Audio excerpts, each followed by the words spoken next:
បេះដូងប្រឹងស្ម័គ្រត្រូវបាក់ស្រុតក្រោមចិត្តក្បត់យូរខែយូរឆ្នាំព្រេស្រាំ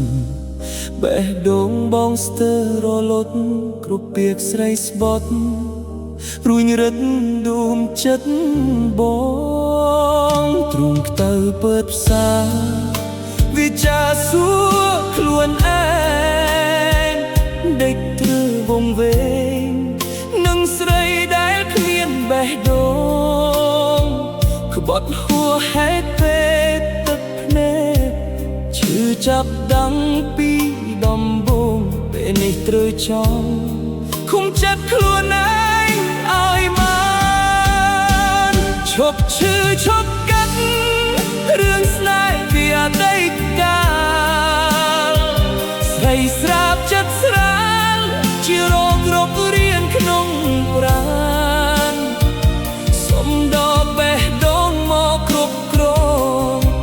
ក្នុងទ្រូងឯងឲ្យបានស្នេហ៍សាមញ្ញសូមចាត់ទុកជា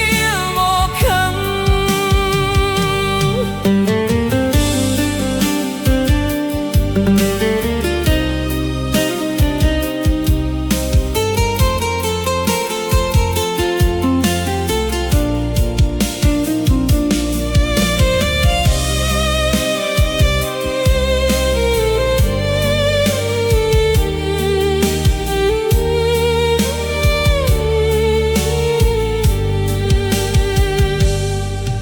ដឹងទេមាសមេបងឈឺណាស់បេះដូងត្រឹងស្ម័គ្រ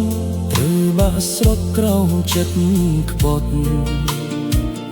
យូរខែយូរឆ្នាំព្រេស្រាំបេះដូងបងស្ទើររលត់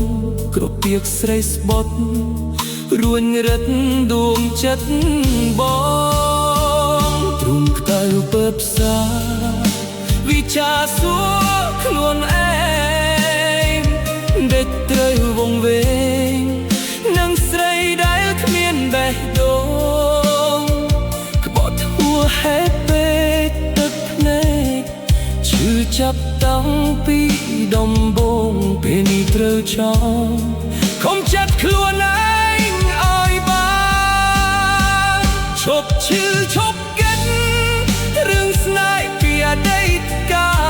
លស្រីស្រាបចិត្តស្រាលជារោគគ្រប់រៀនក្នុងប្រាណសុំដកបេះដូងមកគ្រប់គ្រងក្នុងទ្រូងឯងឲ្យបានស្នេហ៍សាមញ្ញសូមចាត់ទុកជាមកខំឃុំចិត្តឲ្យជាប់យ៉ាងនេះទើបសូមជាព្រមមិនខ្ចីចំណោនឹងស្រីបេះដូងអបលឹកឃុំចិត្តខ្លួនឯងឲ្យខ្លាចឆ្វេងនៅក្នុងទ្រូងត្រជាក់បាននៅស្ម័គ្រដោយឃ្លាឲ្យใจទាំងរស់បាននៅស្ម័គ្រដោយឃ្លាឲ្យใจ